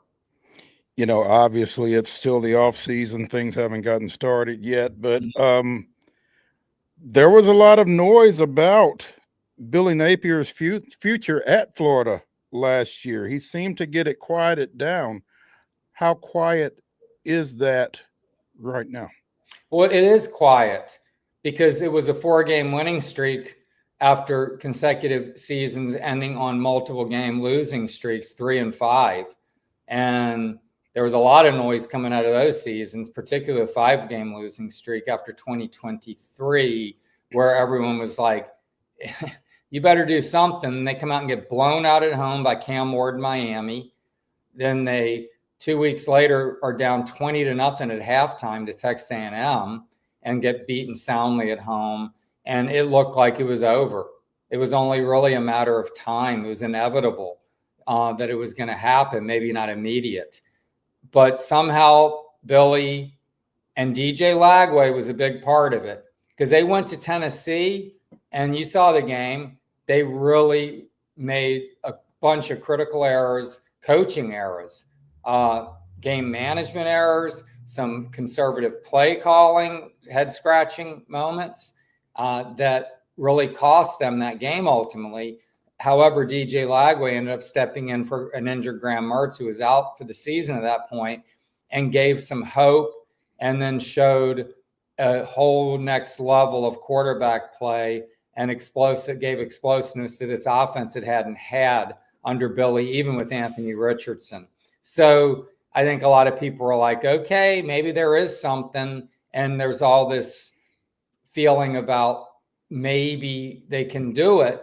But then DJ's been hurt this entire offseason, is still not 100% at camp, though he's performing in individual drills, no 11 on 11 yet. Mm-hmm. And the season starts in 2 weeks. So it's, he's snake bitten maybe to a degree, but if everything's lined up by the LSU game, full complement of players, DJ's healthy, confident, and they can go in there and give them a game and then beat Miami the next week, and you're 3-1 going into a bye before you host Texas, get them in the swamp, maybe you got something going. They got to split that Miami LSU back-to-back, though, is my feeling, because it could go off the rails again quickly. You're 2-2, you get Texas, and then you go to A&M. I mean, suddenly you're 2-4 with Mississippi State coming in for homecoming. That could be the beginning of the end for Billy. Coming out of that UT game, as you were talking about that, Edgar, I remember watching that game and, having watched some Florida leading up to it. And I kind of came out of that with the question, excuse me, why were you screwing around with Mertz to start with? I mean, I know he was a transfer in and everything, and Lagway's a freshman, but it just kind of felt like night and day to me with those two guys. And if you've gotten him repped up coming into Knoxville, maybe that thing goes differently. One of the things with Billy, and it's a blessing and a curse potentially, very loyal guy, and he's about character, culture, setting example, leadership, and no one does that like Graham Mertz. And smart kid, bought-in kid, works his tail off, and he really mentored DJ and willingly did so. And so I don't think Billy was ready to pull the rug out from under the guy, even though he got concussed in the opener against Miami, and DJ did show a flash or two. And then DJ did struggle against A&M, but by then they were just pinning their ears back and really didn't have a chance. Had a couple picks in that game.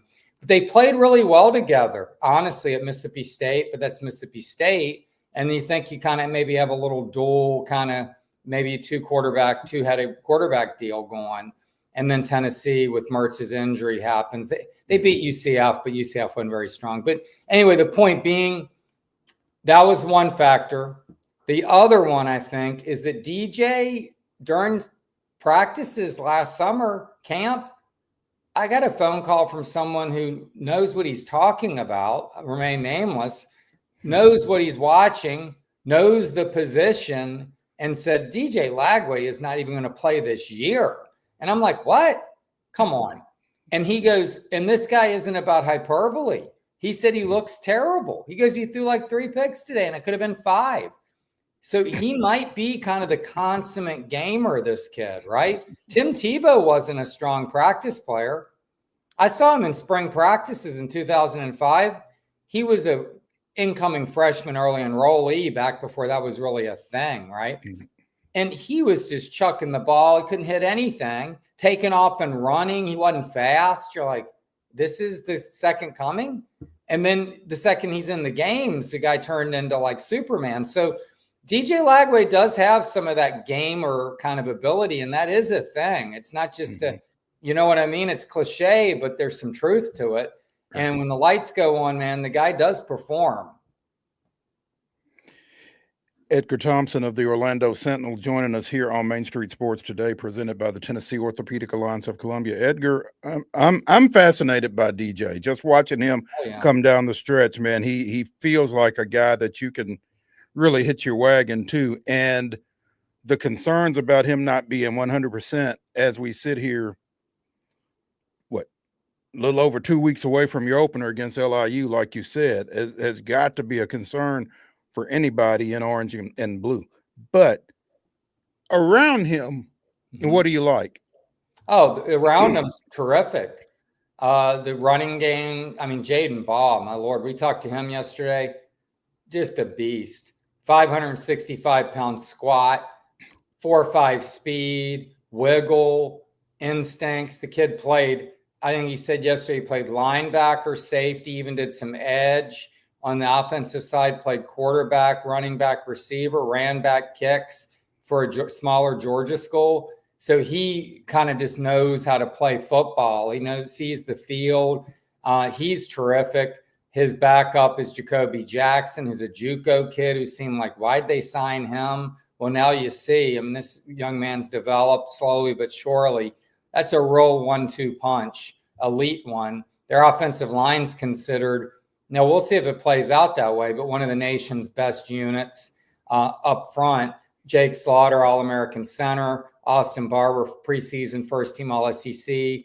At tackle, like both of them, they got 4 guards that they can rotate, and there are a couple of really good ones that started every game last year. Damian George and Najee Harris.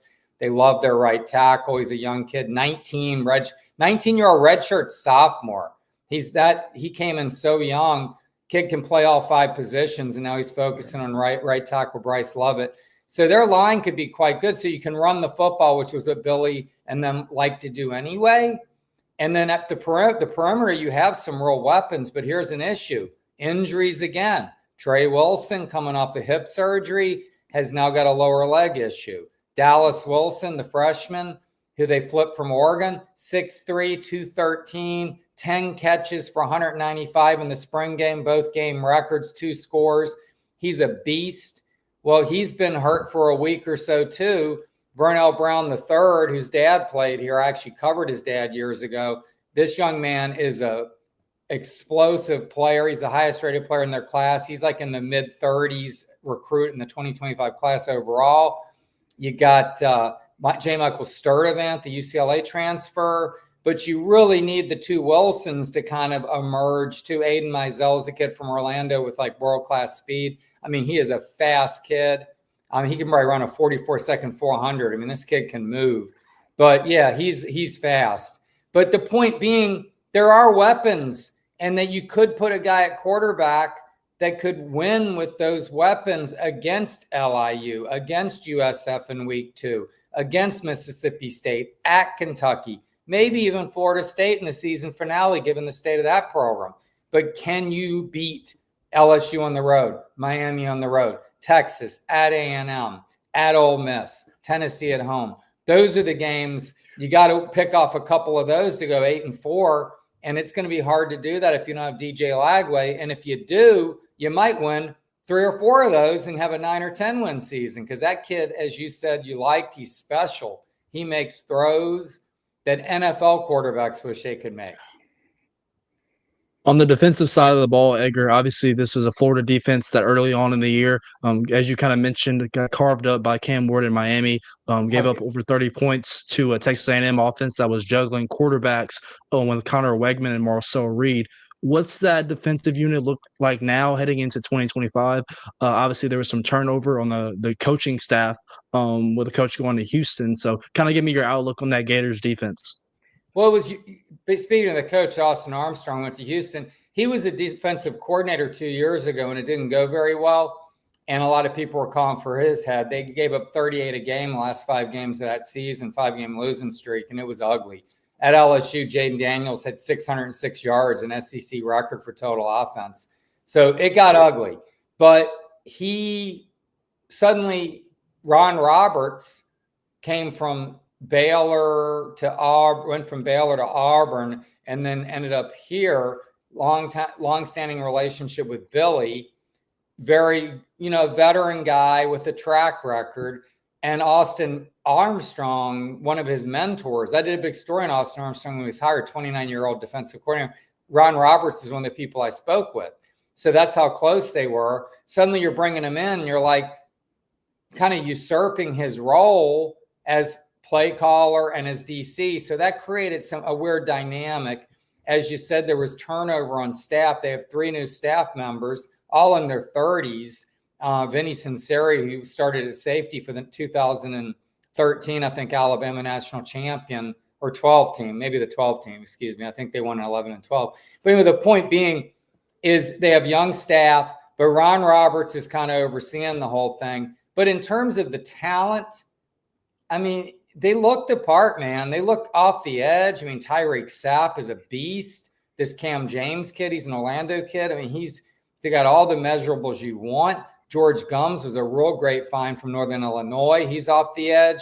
Caleb Banks, interior lineman. I mean, this guy had a monster November, really finally showed his potential. Now, he's in a boot right now, and he had a foot surgery in the offseason, so you start wondering, where's his health stand? And that's not good. Miles Graham, Ernest Graham's son. You remember Ernest Graham, the running back? Mm-hmm. Miles, I mean, this kid's physique is like, I mean, he could go be a bodybuilder. He's amazing genetics and hard work, and he's an explosive kid. He's going to be a star. And there are other players at linebacker. Aaron Childs is one to watch. Secondary has some really nice pieces too, and some veteran guys. So the defense has the pieces. And, you know, last year they got off to such a bad start, guys. They finished 15th out of 16 teams in the SEC in total defense. And this was after a November where they had 19 sacks and 12 takeaways. So they were dominant in November and still finished 15th. So they got to get going early and get some confidence and be healthy, of course. But that's like every football team. And the unit should take a huge jump. I mean, they really are on the spot more than really anyone or anything on this team. I mean, DJ Lagway, sure, we need to see him on the field, but this defense is really probably going to determine how far this team goes ultimately.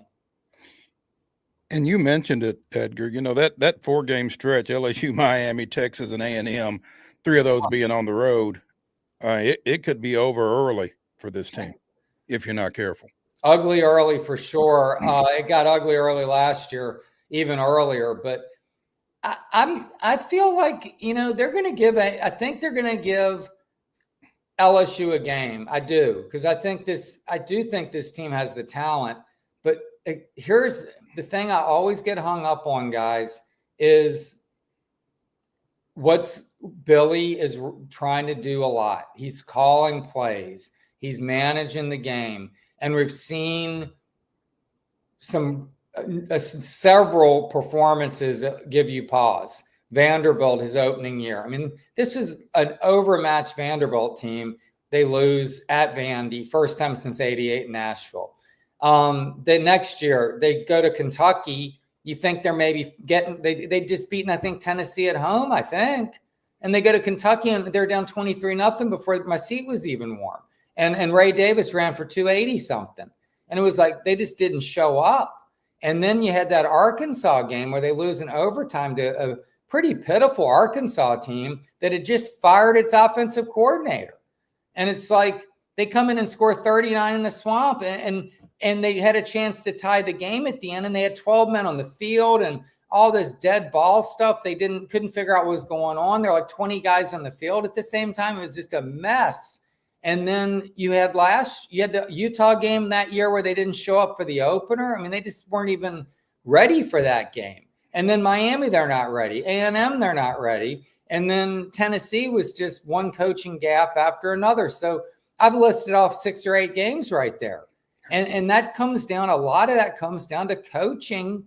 And Billy doesn't fully own it all the time. He's a good man. He's a respectful guy. And he does to a degree, but he's a coach and he's got his, belief in himself and all that. And he doesn't fully own that. And let's hope in his quiet moments, for his sake and the Gators' sake, that he is self-evaluated. Like he likes to talk about quality control, right? He needs to quality control himself and come through into this year and really show that he can manage games and put players in the right positions to do their thing. You know, it's such a quarterback-driven sport, Edgar, that it kind of always comes back to that. And if DJ is less than 100%, what does QB2 look like for Florida? I mean, it's tenuous. You have a former walk-on, Aiden Warner, transferred from Yale, 3-star kid out of Winter Park, which is down there near Orlando. I'm based up in Gainesville, so, but he's down from that area. The kid is smart. He's improved tremendously. He was the one who played quarterback at Texas, where it just got away from him, and he was just a deer in the headlights that week. Who wouldn't be? First career start at Texas, a Final Four team in the playoffs in Darrell Royal. I mean, that's a big ask. And he wasn't ready for that. He could play. He could beat LIU. He could play USF. Harrison Bailey, 4th school in 6 years. I mean, he hasn't ever really stuck anywhere. And if you're on your 4th school in 6 years, you're going to be 24 years old on November 1. That kind of says a lot about really your capability to lead a elite program, which Florida expects to be. But he could get you through a game or two, maybe. And then you got this kid, Tramel Jones, man, Jacksonville Mandarin, true freshman. He's turning heads. Only 6 feet, but he's got a lot of escapability, a real big arm.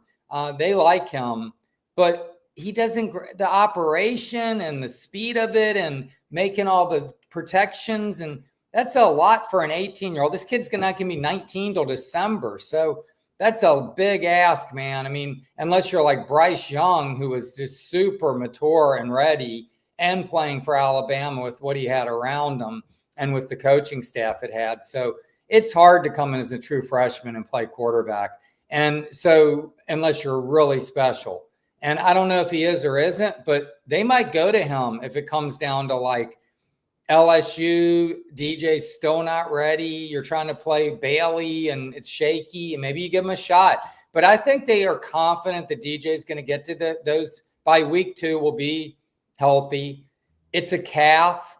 Those things can continue to get re-aggravated. So I think they're really inching him along so that it stays intact and doesn't get re-aggravated. And then, of course, he's dealing with the shoulder that limited him all off season.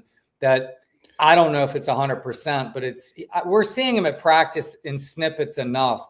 I mean, that he's throwing the ball pretty well. So I think it's the calf more than the shoulder right now. You just hate for that kid, as talented as he is, to be beset by injuries like that, because, I mean, he's talented. He's a difference maker with a team that really needs one, obviously. So, he's a great, to interject, he's an incredible kid.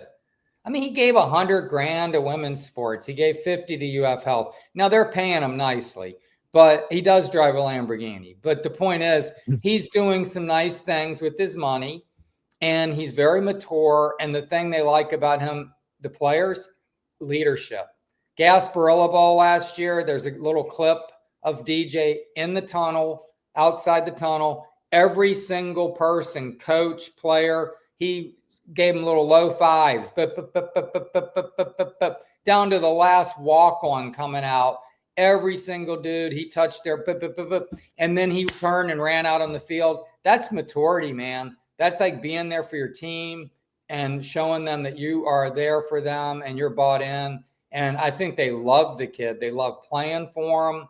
They're in awe of his playmaking ability. We all are. We love to watch DJ Lagway. He's the best, most exciting quarterback they've had that I've probably covered in 19 seasons, because I wasn't here for Tebow's second, third, and fourth years. I was here only as a freshman.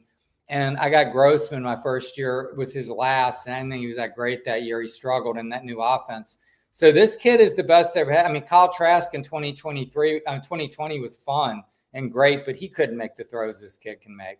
So this guy's special. He's in potential top 5 NFL draft pick special, but he needs to be on the field, man, and learn and getting comfortable and learning the game, seeing the game. You can't do that, man, doing mental reps. No, you can't. And you can't win any games doing mental reps either. So for Florida's sake, whatever he's got going on, he gets it straight and is able to get on the field for him. Edgar Thompson, our Florida insider from the Orlando Sentinel, joining us here on Main Street Sports Today, presented by the Tennessee Orthopedic Alliance of Columbia. Edgar, we appreciate it, man. Thank you for taking some time with us. Well, thanks for having me. Absolutely. Let's take our final break here on the Throwback Thursday edition of Main Street Sports Today. We'll come back. We'll jump into the grab bag to close things out. Stick around.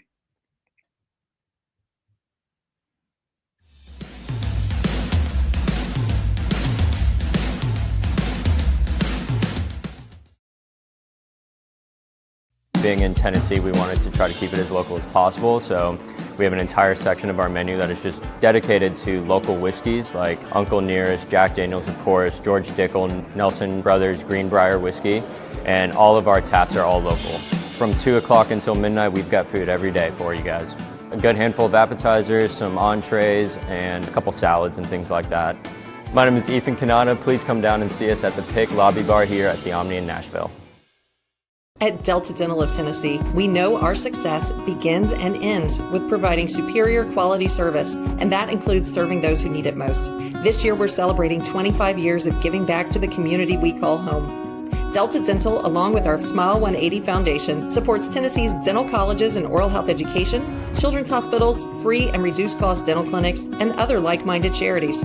Here's to the next 25 plus years of ensuring healthy smiles. There's a line that links us all. Most of the time, we don't even think about it. But it's everywhere. Illuminating our neighborhoods, empowering our businesses, and helping us to recharge. Whether it comes from our grids, the sun, or a kind heart, we believe in the power of good energy. And as your family and region continue to grow, you can trust that we'll always be there for you. Middle Tennessee Electric, bringing good energy.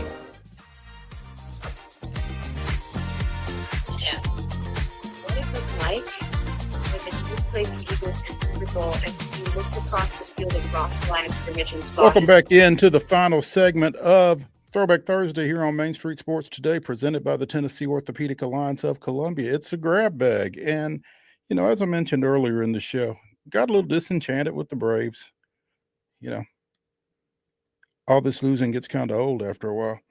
So I was kind of zeroed in on some WNBA action last night. Now, I was not watching this game, but apparently the Connecticut Sun and the Chicago Sky had a little bit of a dust up last night as Connecticut pulled out a 71-62 victory that we referenced in the rundown. But in the second quarter, apparently Bria Hartley and Rebecca Allen were battling for a rebound and things got a little heated. Neither player actually got the rebound, but Hartley threw Allen down to the ground hard as play started going the other way. Allen tried to grab Hartley's jersey to pull her down too, but she missed. Hartley with a little taunting action. Ariel Atkins comes in and becomes the third person in. And all three of them eventually got tossed. That's early to get thrown out too. Again, second quarter. But yeah. We've seen quite a few of these in the W this year. Can't hear you. So we it's pretty seen quite a few of these intense. in the double. And yeah, it's pretty intense. I don't know that people necessarily expect that, but they're getting it after it. Again, three players ejected in that matchup. I would imagine Connecticut is a little frustrated anyway. Pretty much the worst team in the league, and not much argument along those lines. They are 6-26, even with that win. Makes for a long season, doesn't it? Yeah, which tells you a little something about the Sky, because they fell to 8-24 with that loss. Yeah. Pretty much the two worst teams in the W. Yeah. So a lot of frustration going on there. But Connecticut and the Sky squaring off there early. Again, I was watching the Liberty and the Aces. I'm fascinated by the sudden struggles of the defending W champion Liberty. Of course, when you take their best player off the floor, Brianna Stewart, it makes things kind of hard. But also the Aces have struggled. All of a sudden, they've strung some wins together. They won 5 straight with that win last night, defeating the Liberty 83-77. Interesting scheduling, though, it feels like to me, because the Liberty played at LA on Tuesday night and then playing at Vegas last night. You know, wasn't like they had to go home or anything, but back-to-backs in this league, it's already a compressed schedule, but really kind of putting them at a disadvantage, it felt like to me. But, you know, Asia was 17-16. It's going to be tough to deal with under any circumstances. But this Liberty team, again, they've got Stewie is out. Isabel Harrison from Hillsborough is dealing with a concussion. She didn't play. Naira Sabali didn't play. So when they get healthy, and this Emma Mieseman that they brought back from Belgium, who had a double-double last night, 24 and 10, they're still going to be dangerous. Yeah, they are. Stewie is the stir that's, I guess, proverbially stirs the drink, per se. That stirs the drink. There we go. Yeah. And her and Sabrina Iescu. The Liberty are a good team. Obviously, they have the pedigree, right? That's a good matchup, though. You know, the Aces are playing better ball. You know, I like to keep up with them because of Becky Hammond, former assistant for my San Antonio Spurs. So I have rooting interest for the Aces, but they played well. I think that's 5 in a row for them now. And, you know, going to Phoenix, I believe, and then coming back home this weekend. So Ace is getting rolling, and, you know, Asia Wilson, I still believe her and Ephesian Collier of Minnesota right up there, best players in the league. Without question. Meanwhile, with that Liberty loss and Atlanta's 85-75 win at Seattle last night, the Dream is now in first place in the Eastern Conference by half a game. Ron Howard with 25 points after playing limited minutes over the weekend out at Phoenix. So Howard with 25, Alicia Gray with 22 and 11. She can shoot that thing for sure, man. 3 threes in the final 30 seconds of the third quarter to put Atlanta up by 14. To your point. She did it at Kentucky. She can shoot that thing. She bad. Man. It was tough watching her at Bradley Central in the state tournament and then watching her at Kentucky, of all places. But anyway, we digress. Little League World Series got started yesterday up in Williamsport, and they expanded the field a couple of years ago to 20 teams, 10 from the U.S. and 10 from the rest of the world. And, well, Nevada 16, Illinois 1. Now, maybe they weren't quite ready for expansion. I don't know. That's tough to watch a bunch of 11, 12-year-olds on national TV get thumped like that. Hopefully they can bounce back. We got another one going on here right now. I think South Carolina was all over Massachusetts. So it happens, per se. That's unfortunate. That's going to do it for the Throwback Thursday edition of Main Street Sports Today, presented by the Tennessee Orthopedic Alliance of Columbia. Come back tomorrow at 2. It'll be me and Wade Neely getting you ready for the weekend. We look forward to seeing y'all again, 2 o'clock tomorrow. Have a great evening.